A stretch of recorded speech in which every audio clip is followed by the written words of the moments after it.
మంచిది. వాక్య ధ్యానం చేద్దాం. ఫలము కలగటం అన్నది దేవుని కృపణ మీద, దేవుని యొక్క ఆశీర్వాదం మీద ఆధారపడి ఉంటుందన్న అంశాన్ని ఈరోజు మనం ధ్యానం చేయబోతా ఉన్నాం. కీర్తనలు 58వ కీర్తన 11వ వచనంలో మాట చూద్దాం. నిశ్చయముగా ఫలం ఎవరికి కలుగుతుంది? నీతిమంతులకు ఫలం కలుగుతుంది అని లోకమంతా తెలుసుకుంటారు. ఇది జగమెరిగిన సత్యం కదా. తప్పనిసరిగా దేవుడు నీతిమంతులకు మంచి ఫలం ఇస్తాడు కదా. అవినీతిమంతులు ఫలాలు వేరు, నీతిమంతులకు కలిగే ఫలాలు వేరు. ఆ విషయం కూడా మనకు తెలుసు.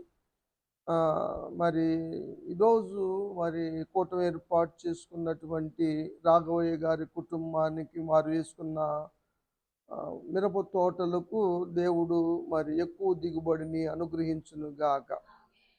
ఎందుకంటే మనం ఫలం ఇవ్వటమే కాదుగా, నాటిన తోటలను కూడా ఫలము పండటం కూడా, వాటిని అనుభవించటం కూడా దేవుని కృపే.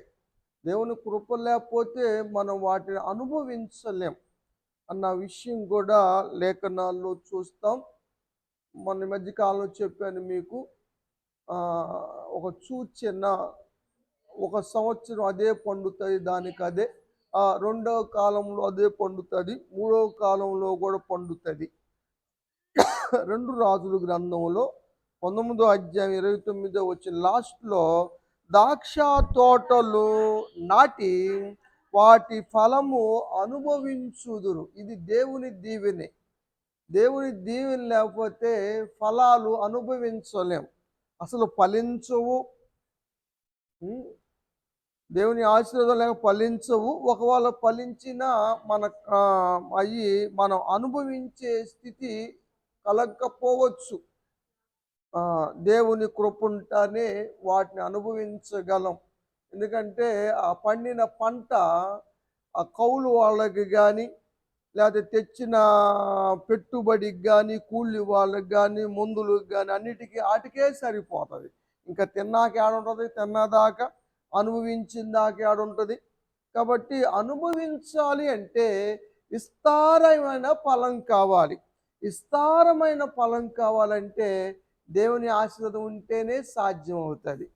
ఇస్సాకు విస్తారమైన ఫలం కలిగిందంటే, ఆయన ఒక విత్తనం వేస్తే 100 విత్తనాలు పంట వచ్చిందంటే 100 ఫలం అంటే అది యెహోవా ఆశీర్వాదం అని వాక్యము తెలియజేస్తూ ఉంది.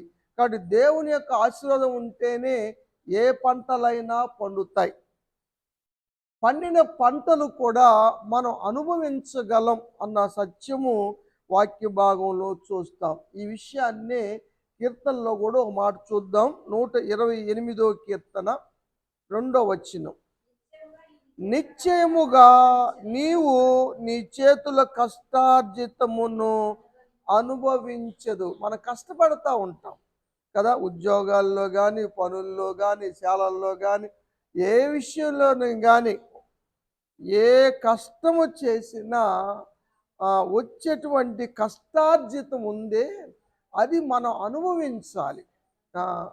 బాకీలకి వెళ్ళిపోవటం, వడ్డీలకి వెళ్ళిపోవటం, హాస్పిటల్కి వెళ్ళటం కదా, డాక్టర్లకి ఫీజులు కట్టడం, మందులు కొనుక్కొచ్చుకోవటం, లాయర్లకి వెళ్ళటం, ఇవన్నీ వేస్ట్ అయిపోతాయి. కానీ దేవుని యొక్క ఆశీర్వాదం ఉంటే, ఈ అధ్యాయము దేవుని యొక్క ఆశీర్వాదం గురించి రాయబడిన అధ్యాయం. ఎక్కువగా ఈ అధ్యాయాన్ని పెళ్ళి అయిపోయిన తర్వాత లాస్ట్లో చదువుతారు. దైవజనులకి సిఎస్ఐ డినామినేషన్ కానీ, మనం ఈ అజరయ్య గారి సంస్థ ద్వారా కానీ ఏర్పడ్డాయి. తప్పని లూథరన్ సంఘస్థులు కానీ పెళ్ళి అయిపోయిన తర్వాత 128 కీర్తన చదువుతారు. ఇది ఆశీర్వాదం. నీ భార్య ఫలిస్తుంది, నీ బిడ్డలు వర్ధిల్లుతారు, నీ భోజన బల్ల చుట్టూ బిడ్డలు ఉంటారు. ఇది దేవుని చేత ఆశీర్వదించబడేటువంటి విధానం. ఆయన సీయోన్ నుండి ఆశీర్దిస్తాడు అన్న పదాలు ఇక్కడ ఉంటాయి. కాబట్టి లాస్ట్లో దీవెనగా పలికి దీవిస్తూ ఉంటారు. కాబట్టి కష్టార్జితం అనుభవించటం అన్నది అంత తేలికైన విషయం కాదు. అది దేవుని కృప ఉంటేనే, దేవుని ఆశీర్వాదం ఉంటేనే సాధ్యం అవుతుంది కదా. అందరూ కష్టపడతా ఉన్న కొంతమంది మాత్రం అనుభవించగలుగుతున్నారు, కొంతమంది అనుభవించలేకపోతున్నారు. కష్టమే మిగిలింది సంవత్సరం, పోయిన సంవత్సరం అంతా కష్టమే.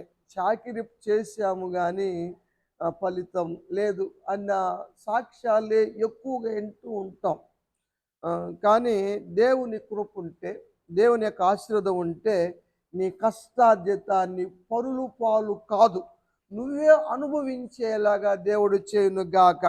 రాఘవయ్య గారి కష్టార్జితం రాఘవయ్య గారి కుటుంబం అనుభవించేలాగా దేవుడు కృప చూపును గాక. రాఘవయ్య గారి కోరిక ఏమిటంటారు? పంట విస్తారంగా పండి ఆ పెట్టుబడి అంతా పోయి మిగులు బాటు కావాలని ఎవరి కోరికైనా పనిచేసేవాళ్ళు కోరిక అదే కోరుతూ ఉంటారు ఏమ్మా. అదేవిధంగా దేవుడు మరి అతి విస్తారమైనటువంటి ఆశీర్వాదాన్ని దేవుడు ఇచ్చును గాక. విస్తారమైన దాన్ని దైవజనుల ఆశ కూడా ఏమిటంటే సంఘము కూడా విస్తారంగా ఫలించాలని. వారు ఫలిస్తేనే మరి దైవజనుడికి సంతోషం. అపోస్తలుడైన పౌలు ఫిలిప్పీయులతో చెప్తాడు ఈ మాట 4వ అధ్యాయం 17వ వచనంలో.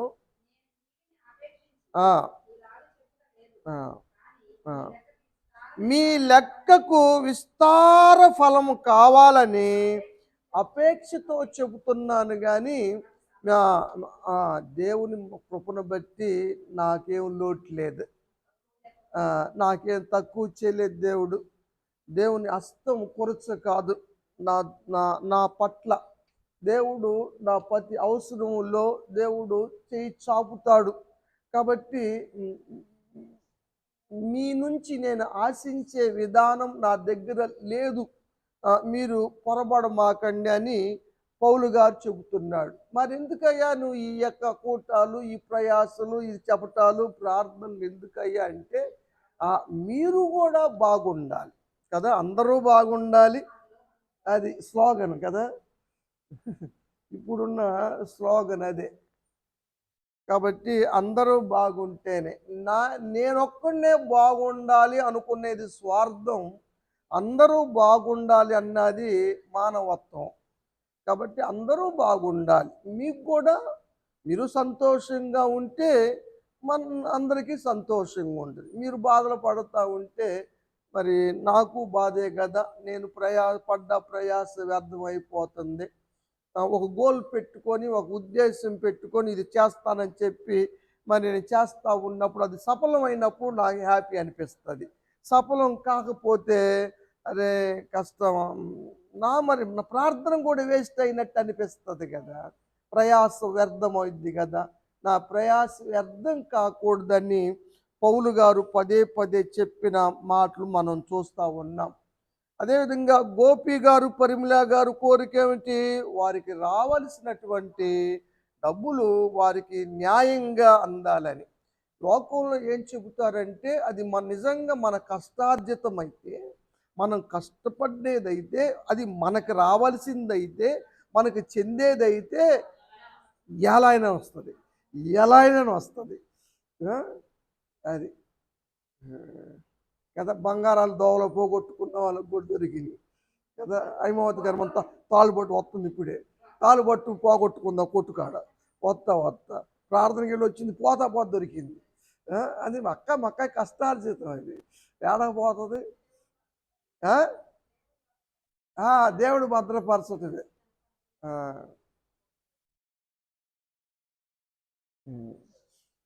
కాబట్టి మనదైతే మనకు వస్తుంది, దేవుడు వచ్చేలా చేస్తాడు.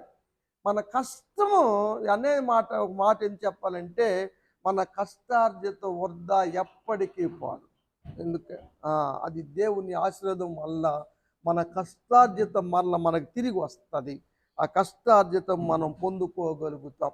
గోపి గారికి రావాల్సిన దాన్ని కూడా దేవుడు ఇప్పించును గాక. అయితే మానవుని జీవితంలో మానవుడు పొందుకోవాలి అంటే ఆ, ఇత్తే విషయాన్ని బట్టి చెబుతాడు ఒక మాట. మానవుడు ఏమి విత్తుతాడో దాన్నే పొందుకుంటాడు. గలతీ సంఘానికి చెప్తాడు పౌలు గారు, 6వ అధ్యాయం 7వ వచనం. ఆ, ఉమ్. మనుష్యుడు ఏ విధంగా విత్తుతాడో అదే పంట కోస్తాడు. అంటే అర్థం ఏంటి? మామిడికాయ టెంకాయ ఇస్తే మామిడికాయ వస్తుందని కాదు, కానీ వాస్తవం అదైనప్పుడు కూడా మనము ఎదుటివారి పట్ల ఎలా ప్రవర్తిస్తామో అలాంటిదే మనకు వస్తుంది. అంటే ఉదాహరణకి మనం అందరికీ మేలు చేసుకుంటూ పోయామనుకో, దేవుడు మనకి ఆటోమేటిక్ మేలు వచ్చేస్తుంది. ఎటు నుంచి అయినా ఏ విధంగానైనా సహాయం మనకు వచ్చేస్తుంది. మనం చేసిన దాన్ని బట్టే వస్తుంది. అందుకనే వాక్యం చెబుతుంది, అది మేలు చేసే విషయములో ఇసుకుపోవద్దు, అలిసిపోవద్దు. తగిన కాలంలో ఫలం వస్తుంది, కోసుకుంటారు, పంట వస్తుంది. ఇప్పుడు మేలు జరగకపోవద్దు, ఆన్ ద స్పాట్లో ఇప్పుడిప్పుడిగే నీకు మేలు జరగకపోవచ్చు, కానీ నువ్వు చేసిన మేలులు తప్పనిసరిగా పొందుకున్న వాళ్ళు కూడా చేయకపోవచ్చు, కానీ దేవుడు చేస్తాడు. దేవునికి స్తోత్రం. మేలు పొందిన వాళ్ళు మర్చిపోవచ్చు, అమ్మాయి ప్రసన్న చెప్పినట్టుగా మర్చిపోవచ్చు. అంటే కావాలని కాకుండా ఏదన్నా మర్చిపోవచ్చేమో, కానీ దేవుడు మాత్రం మర్చిపోడు. మనకి రావాల్సిన ప్రతిఫలం దేవుడు తప్పనిసరిగా ఇస్తాడు. ఏదో ఒక రోజు పొందుకుంటాం. ఒక సందర్భంలో నీతిమంతులు పునరుద్ధానము అన్నది కూడా మేలు చేసిన వారే పొందుకుంటారని, మేలు పునరుద్ధానము కీడు పునరుద్ధానం అన్నాయి, రెండు ఉన్నాయి. అయితే నీతిమంతులు పునరుద్ధానం గురించి లోకా భక్తుడు రాస్తాడు. చూడరా, 12వ అధ్యాయం 14వ అధ్యాయంలో ఉంటుంది. లోకాసు, నువ్వు పేదలకి ప్రత్యుపకారం చెయ్యి, ఇవ్వలేని వాళ్ళకి చెయ్యి. ఇచ్చే వాళ్ళకి చేస్తే ఉంది, చెల్లుకు అయిపోయింది. వాళ్ళు ఇచ్చారు, నేను చేశాను, అయిపోయింది కదా. కానీ ఇవ్వనాలకు చేసావనుకో, అది నీకు నిలిచి ఉంటుంది. నువ్వు భోజనాలకు పెట్టావనుకో, నీ రేపు భోజనాలు పెడతారు. వారి పెళ్ళికి పిలిచారు, మనం కూడా పిలవాలని పిలుస్తాం. ఏమ్మా, పెట్టాలి అని పెడతాం కదా. కానీ పెట్టడానికి లేదని ఉన్నారు అనుకో, వాళ్ళు నీకేమి ఇవ్వరు. అప్పుడు మరి దాని ఫలం ఏంటి, ఎలా వస్తుంది అంటే, దేవుని యొక్క వాక్యం చెబుతుంది, అతడి దగ్గర నీకు ప్రత్యుపకారంగా పెట్టడానికి ఏమి లేనప్పుడు నీతిమంతుల పునరుద్ధానములో ప్రత్యుపకారం దేవుడు నీకు చేస్తాడు. ఉపకారానికి ప్రత్యుపకారం అన్నది 100% ఉంది. అది ఎవరు చేస్తారు అన్నది మనుషులు చేసినా చేయకపోయినా దేవుడు చేస్తాడు. దేవునికి స్తోత్రం. అది దేవుని నుంచే, దేవుడు చేసిన ప్రత్యుపకారాలను బట్టే మేము బతికేస్తున్నాం ఎక్కువ శాతం. దేవునికి స్తోత్రం. నిజం. కాబట్టి మనం అందరికీ మేలు చేయాలి, అందరి పట్ల మనం మేలు చేయాలి. అందుకనే నువ్వు విసుక్కోవద్దు మేలు చేయటానికి. పద్దాకేడు చేస్తాడు అని ఇసుకుదల రాకూడదు. మేలు చేస్తే ఒక రోజున నువ్వు పంట కోసుకుంటావు. అంటే పంటలు అంటే మిరప తోట గురించి నేను చెప్పటం లేదు, కానీ మానవుని జీవితంలో శరీరేచ్ఛ సంబంధమైనటువంటి ఫలములు ఉంటాయి, ఆత్మను బట్టి విషయాలలో కూడా ఫలములు ఉంటాయి అని వాక్యంలో చూస్తాం. 8వ వచనం చదువు. శరీర ఇచ్చల బట్టి, శరీర కోరిక అనేది మనం బతకాలి, తినాలి అన్నది స్వార్థంతో శరీర సంబంధంగా మనం ఆలోచించి చేస్తాం. శరీర సంబంధంగా ఇచ్చేవాడు ఆ ఆ పంట వస్తుంది, దానికి కూడా పంట వస్తుంది, కానీ అది శాశ్వతమైంది కాదు, తింటే అరిగిపోతుంది. ఆ? అది అది శాశ్వతమైంది కాదు. కానీ ఆత్మ సంబంధంగా ఎత్తితే అది నిత్య జీవనే ఫలం ఇస్తుంది. మీరిత్తేయన్ని శరీర సంబంధమైనవి, నిత్యేయన్ని ఆత్మ సంబంధమైనవి. రెండు పంటల్లో వ్యత్యాసం ఉంది. అవును. కాబట్టి ఇది నిత్య జీవాన్ని ఇచ్చేది.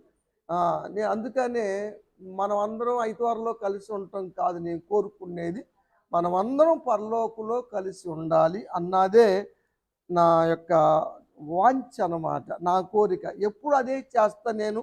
లేచినప్పుడు ఉదయాన్నే లేయంగానే కూడా చేసుకునేది కూడా అదే చేస్తా, ఎక్కువగా అందరి కుటుంబాల కోసం చేసేటప్పుడు మన అందరం కూడా దేవుని రాజ్యంలో ఉండాలి.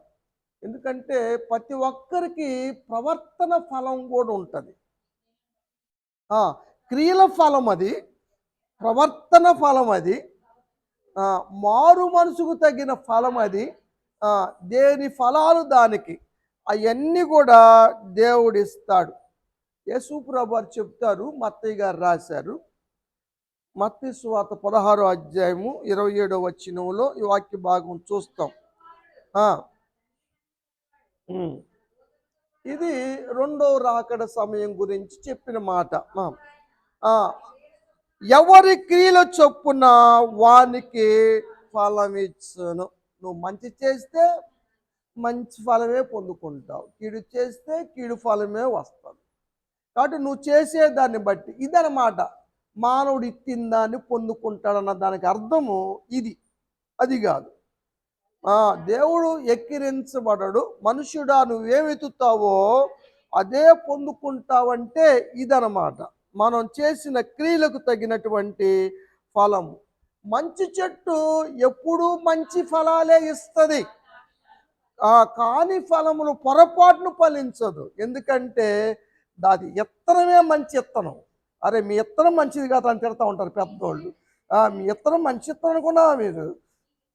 బీజం పెద్దోళ్ళు తిడతా ఉంటారు, అప్పుడప్పుడు తింటా ఉంటారు బజార్ నిలిచినప్పుడు.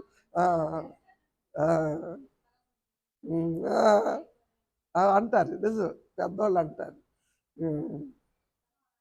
అది అంటే వంశాన్ని ఇత్తనంగా మాట్లాడతారు పెద్దలు. జీన్స్ కదా. యేసు ప్రభువు వారు ఉపమానాలు చెప్తూ ఉండేవారు, చాలా అర్థవంతంగా, చాలా ఈజీగా అర్థం చేసుకునేలాగా తెలిసిన వాటిలో ఎక్కువగా ఉపమానం చెప్పేవాళ్ళు.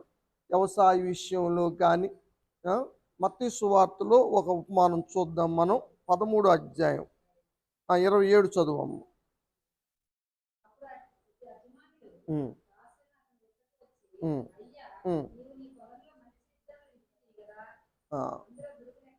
దేవుడు మంచే చేశాడు, మానవుని చేసిన, మానవుని పుట్టించిన మంచివారిగానే పుట్టించారు. కానీ మానవుడే వివిధ తంత్రాలను నేర్చుకున్నాడు అని వాక్యం చెప్తుంది కదా. చాలామంది అంటారు అందరిని మంచులకు పుట్టిస్తే దేవుడు ఈ తిప్పలు ఉండవు కదా అని. కానీ దేవుడు మంచి వాళ్ళగానే పుట్టించాడు అందరినీ. మీకు ఈ ఉదాహరణ ఇదే. ఏది, మనం మంచి ఇత్తనాలు తెచ్చి చల్లుతున్నామా, చెడ్డ ఇత్తనాలు తెచ్చి చల్లుతున్నామా?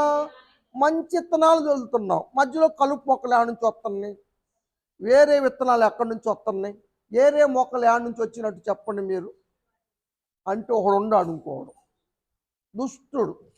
అందుకని మాట చెబుతాడు యజమాని దగ్గరికి వచ్చి, అయ్యా మనం వేసింది అన్నీ గోధుమ గింజలే జల్లాం, మంచి గింజలు, కానీ ఇప్పుడు వాటిల్లో గురుగులు కనబడుతున్నాయి అయ్యా, మరి పీకేయమంటావా అని అడిగాడు. అప్పుడు ఆయన చెప్పాడు, నిజమేను, ఇది దుష్టుడు. దుష్టుడెవరు? అపవాది, సాతానుడు. మనం మంచే, దేవుడు చేసిందంతా మంచే, కానీ సాతాను ఉన్నాడుగా, వాడు చెడు చేస్తూ ఉంటాడు. ఆదామును మంచిగానే ఉన్నారు, సాతాను ఎంట్రన్స్ అయ్యేదాకా, సాతాను మాట వినేదాకా, ఆ పండు దేవుడు చెప్పింది తినొద్దని చెప్పిందాకా వాళ్ళు మంచిగానే ఉన్నారు తిన్నంత కాలం. తిన్న తర్వాతే మరణం తెచ్చుకున్నారు. సాతానే చెడగొట్టాడు. ఎవరిని చెడగొట్టినా కూడా సాతానే చెడగొడతాడు, దేవుడు కాదు. ఆ సత్యము చాలా మందికి అర్థం కావటం లేదు. మరి ఇంకెందుకు తీసేస్తే పోయిద్ది కదా చెడ్డోళ్ళందరినీ అంటే ఆయన అన్నాడు అలా కాదు. ఇప్పుడు గోధుమలు పెరిగినాయి, గురుగులు పెరిగినాయి, కలుపు మొక్కలు కూడా. చిన్నప్పుడైతే పీకేస్తారు అనుకోదు మొదట్లో, కానీ రెండు పెరిగినప్పుడు ఒక్కోసారి లాగుతూ ఉంటే మామూలు మొక్కలు కూడా పోతాయి, మంచి మొక్కలు కూడా పోతాయి. ఒక్క మంచి మొక్కను కూడా పోగొట్టుకోవటం యజమానికి ఇష్టం ఉండదు. కాబట్టి అయ్యా రెండింటి కలిసి పెరగని. భూలోకంలో మంచోళ్ళు ఉన్నారు, చెడ్డోళ్ళు ఉన్నారు, పెరగని, కలిసి పెరగని వాళ్ళని. టైం వస్తుంది, కోతకాలం వస్తుంది. ఆ కోతకాలములో గోధుమలు ఒక పక్కన, గురుగులను ఒక పక్కన వేరు చేద్దాం అన్నాడు. ఇది యేసు ప్రభువు వారు చెప్పిన ఉపమానం. ఇంతకీ దీని భావాలు మనం ఒకసారి చూద్దాము. ఏమో 37వ వచనంలో మనం చూద్దాం. ఇత్తనం విత్తిన ఎవరైనా యేసు ప్రభువు వారు. ఇత్తనాలు వేస్తుంది ఎవరు? యేసు ప్రభువు వారు మంచి ఇత్తనాలు వేస్తున్నాడు, మంచోళ్ళని పుట్టిస్తున్నాడు, మంచిగానే పుట్టిస్తున్నాడు, అని మంచే చేస్తాడు. కానీ చదువమ్మ, పొలం ఏం పొలం? లోకమే పొలం. ఇక్కడ చెప్పిన ఉపమానం ఏంటంటే పొలం గురించి చెబుతున్నాడు, కానీ విషయం ఏంటంటే లోక సంబంధంగా. ఆ ఇత్తనం వేసింది అక్కడ లోకంలో. నిన్ను నన్ను మంచి చెడును మన మంచోళ్ళని పుట్టిస్తే అపవాదు వచ్చి చెడ్డోళ్ళని తయారు చేశాడు లోకంలో. చదువు. మంచి ఇత్తనాలు ఎవరు? పరలోక సంబంధులు.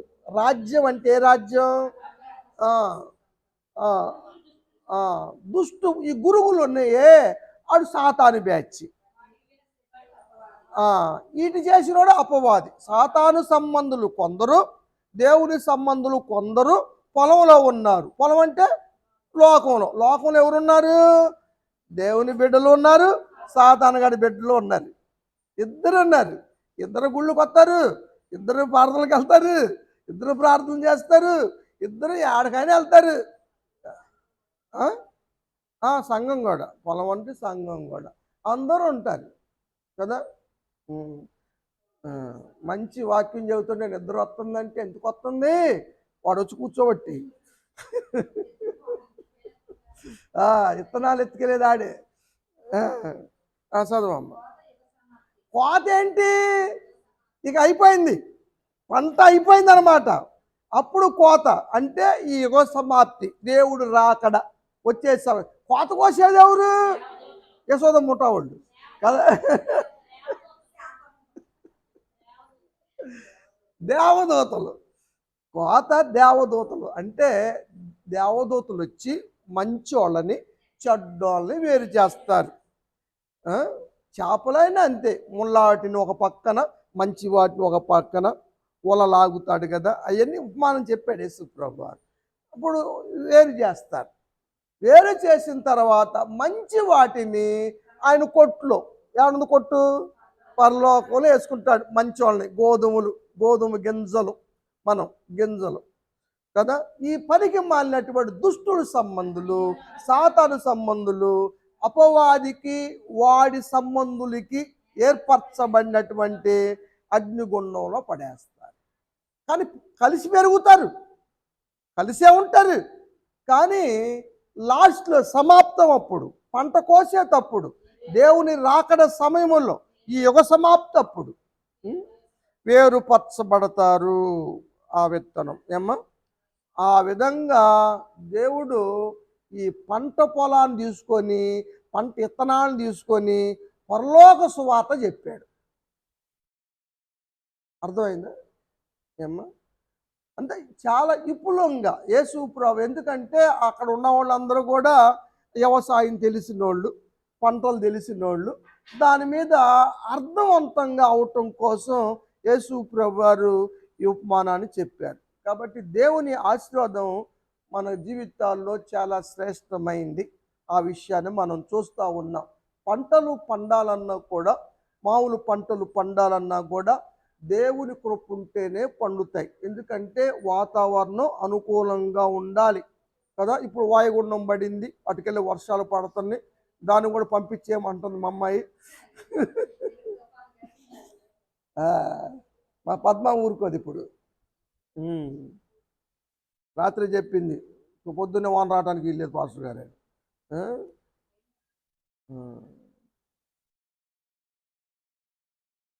లేవియా కాండం 25వ అధ్యాయం 19వ వచనం.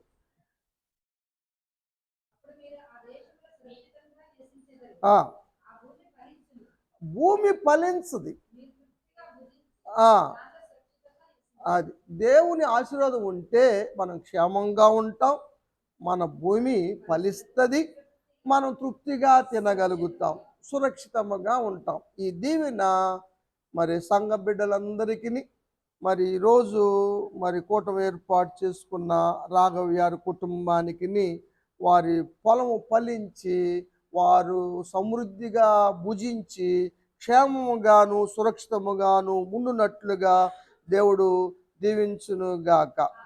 దేవుడు దీవిస్తేనే అమ్మా ఏదైనా మనకి కలుగుతాయి. ఇంకా పంట కూడా ఉండాలి కదా. కొత్త పంట వచ్చేదాకా పాత పంట కూడా మిగిలి ఉండటం అన్నది ఆశీర్వాదం. చదవరా. పాత పంట తిందురు అంటే కొత్త పంట వచ్చేదాకా కూడా మరలా పాత పంట నిలవ ఉంది అంటే ఎంత పంట పడినట్టు. అలాంటి పంట మరి రాఘవయ్య గారికి దేవుడు అనుగ్రహించును గాక. దేవుడు ఆ విధంగా చేస్తాడు. ఇది ఒక గొప్ప దీవెన అన్న విషయాన్ని మనం చూస్తాం. 26వ అధ్యాయంలో కూడా ఒక మాట చూద్దాం, 3వ వచనం. దేవుని ప్రకారంగా నడిస్తే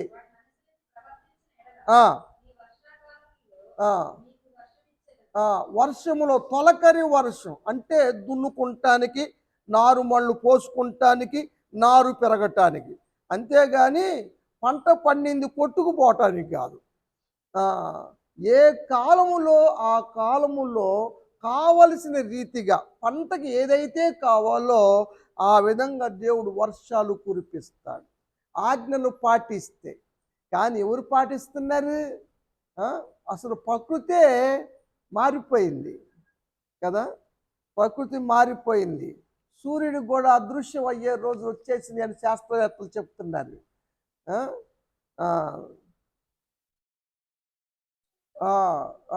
నెక్స్ట్ ఇయర్ సౌర తుఫాన్ ఉంది, మరి పోలు పని చేస్తే తెలియదు. 2025 సంవత్సరంలో సూర్యుల్లో నుంచి తుఫాన్ వస్తుంది, సౌర తుఫాను. కాల్చేస్తుందేమీ లేదు, కొన్ని ప్రాంతాలను కాలిపోవటమే. అల్ట్రాయిడ్స్ ఉన్నాయి, అంటే గ్రహ శకలాలు, అవి వచ్చి భూమిని ఢీకొనే ప్రమాదం ఉంది.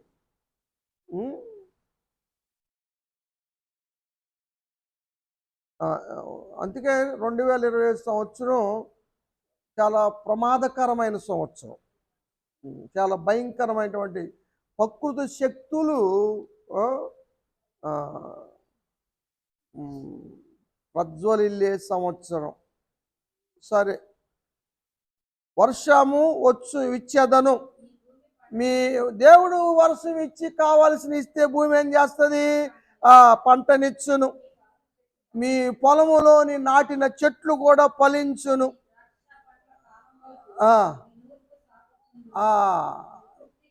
అది అంటే నూర్పు సాగుతుందంటే మళ్ళా పంట వచ్చిందాక నూర్పులు సాగుతున్నాయి అంటే ఎంత పంట పండిందో. అది తృప్తిగా భుజించినంతగా నిర్భయంగా. భయం ఎప్పుడు? ఏ బాకీలుడు వస్తాడు, ఎవడు అడుగుతాడు, ఎవడు డబ్బులు అడుగుతాడు, పెట్టుబడి పెట్టాం వాడికి డబ్బులు కట్టాలి, ఈడొస్తాడు అనుకోకుండా, భయం లేకుండా నిర్భయముగా బతికేలా దేవుడు ఆశ్రయిస్తానని వాగ్దానం ఇక్కడ చూస్తూ ఉన్నాం. అట్టి ఆశీర్వాదాన్ని దేవుడు ఈ కుటుంబాలకు దయచేయును గాక. దేవుడు మనల్ని కూడా ఫలించేటి వారిగా చేస్తాడు. మొక్కల్నే ఫలించటం కాదు, మనల్ని కూడా ఫలించేటి కొమ్మలుగా చేస్తాడు. యోసేపును కూడా ఫలించేటి కొమ్మగా చేశాడు. ఎందుకని యోసేపును చేశాడంటే దేవునికి భయపడ్డాడు. దేవునికి విరోధంగా పాపం చేయటానికి. హలో హలో ఉండండి, ఇంటికాడ రండి, నేను వాక్యం చెప్తున్నాను. దేవుని సరే, ఈ సర్వేలు ఏమో మదము దించుతుంది. పాపాన్ని సైతం ఇడిచిపెట్టి పారిపోయాడు కాబట్టి యోసేపు జీవితములో ఫలించేడి కొమ్మగా ఉన్నాడు. ఈ ఫలించేడి కొమ్మ చెట్టు కాదు, దేనికుంటే ఫలిస్తుంది? ఫలించే చెట్టుకు ఉండాలి కదా. కొన్ని కొమ్మలు చెట్టుకున్నా కూడా అన్ని కొమ్మలు ఫలించవు. కొన్ని ఎండిపోతాయి, అది ఇటు పక్క తెగులు పట్టింది, దీనికి అగ్నిమండం పుట్టింది అంటారు కదా. అన్నీ కాయవు, అన్నీ కాస్తే చెట్టు మొయ్యలేదు, కొమ్మలు ఇరిగిపోతాయి. ఇటు కాయలు కాసింది, బాగా కాసింది కాపు, కొనముచ్చులు వచ్చినాయి, చెట్టు ఎక్కినాయి, మొత్తం ఇరిగిపోయింది. చాలా వచ్చినాయి, చాలామంది కోసుకెళ్ళారు, చాలా సంచులు పట్టుకెళ్ళారు, క్యారీ బ్యాగ్ కోసుకొని కోసుకెళ్తున్నాడు. తిన్ని పిల్ల కాయలు నాకు తినటానికే కదా. చాలా కాబట్టి ఫలించేది ద్రాక్ష తీగ అనుకుంటే, ద్రాక్ష ఒలి అనుకుంటే, ద్రాక్ష చెట్టు అనుకుంటే మనం తీగలం అనుకుందాం. ఫలించే తీగలుగా నువ్వు ఉండాలంటే దాంట్లో నిలిచి ఉండాలి. అప్పుడే మనం ఫలిస్తాం బహుగా. అప్పుడు దేవునికి మహిమ. సంఘ బిడ్డలు ప్రార్థనకి వెళ్ళేవాళ్ళు రోజు వెళ్తున్నారు, వీళ్ళు ఏం జరుగుతుంది అని అడుగుతూ ఉంటున్నారు కొంతమంది. అదే మనం ఫలించామనుకో, బహుగా ఫలించామనుకో, మనమే చెబుతాం, మేము ఎల్లబట్టే దేవుడు మాకు మేలు చేశాడు, కాబట్టి మేము దేవుడు ఈ విధంగా మేము సురక్షితంగా ఉన్నామంటే, ఈ కార్యం జరిగిందంటే దేవుడు చేయబట్టే కదా అని మనం అనుకునేలాగా దేవుడు కృప చూపుతాడు. యోహాను భక్తుడు రాసేది మాట చూద్దాం, 15వ అధ్యాయం. ద్రాక్షావళి యేసుప్రభు వారే కదా. ద్రాక్షారసం తాగుతున్నామంటే క్రీస్తు రక్తం తాగుతున్నాం అనుకున్నాం కదా మనం. తీగలెవరు? మనమే.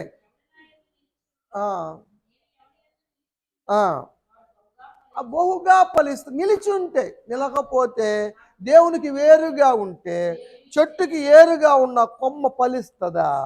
ఎండిపోతుంది, నరికి వేయబడుతుంది, అగ్నిగుండంలో వేయబడుతుంది, బయట పారవేయబడుతుంది కదా.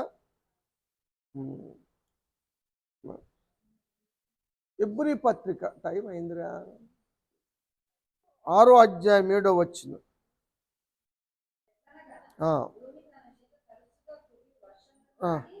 భూమి మీద వర్షము దేవుడు కురిపిస్తాడు. భూమి ఏం చేస్తుంది? తాగేస్తుంది. లేకపోతే నిల్వ ఉండాలిగా, ఉంటుందిగా, పీల్చేస్తుంది. అంటే భూమి తాగిందని అర్థం, పీల్చేసిందని కాదు. భూమి తాగి వాటిని ఏం చేస్తుందంటే, అది ఎవరి కోసం వ్యవసాయం అన్నది కూడా గమనించి వారికి వాళ్ళ పంటలకి ఆ నీళ్లు సప్లై చేస్తుంది. ఆ అనుకూలమైన పైరు ఫలించేలాగా అది దేవుని యొక్క ఆశీర్వాదం వచ్చినాల వల్ల ఇది జరుగుతుంది కదా. దేవుడు వర్షం కురిపిస్తూ ఉన్నాడు కదా. తెగులు రాకుండా అరికట్టగలిగింది ఆయనే. బుద్ధి నేర్పాలి, దేవుని సన్నిధికి నడిపించాలి అనుకుంటే తెగులు పెట్టేది కూడా ఆయనే. ఈ తెగులని, మిడతల్ని ఏమంటారు తెలుసా? అది కూడా దేవుని సైన్యమే. సైన్యానికి ఆజ్ఞాపిస్తాడు. ఈ మధ్యకాలం మిడతలు వచ్చినాయంట, అటుకెళ్ళే చాలా భయంకరంగా ఉందా, అన్ని తినేసినాయి అంట. కదా. 45 కీర్తన, యెషయా గ్రంథం 8వ వచనం.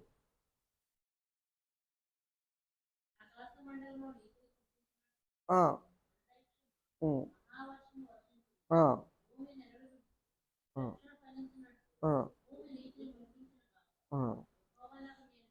పంట పండాలన్నా, మానవుడు రక్షణలోకి రావాలన్నా, శరీర సంబంధంగా పంట అయినా సరే, ఆత్మ సంబంధమైన పంట అయినా సరే, దేవుని యొక్క ఆశీర్వాదం వల్లే కలుగుతుంది.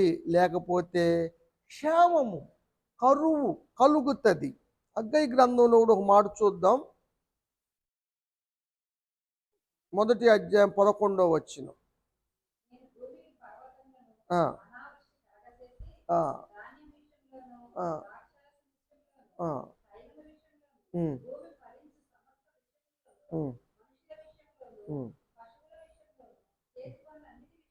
ఉమ్. క్షామం పుట్టిస్తాడు అంటే పండకుండా చేస్తాడు. పండకుండా చేయగలడు ఆయన.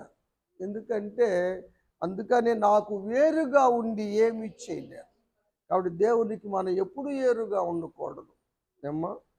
ఆ, కానీ మరలా దేవుని సంధికి వచ్చినప్పుడు 2:19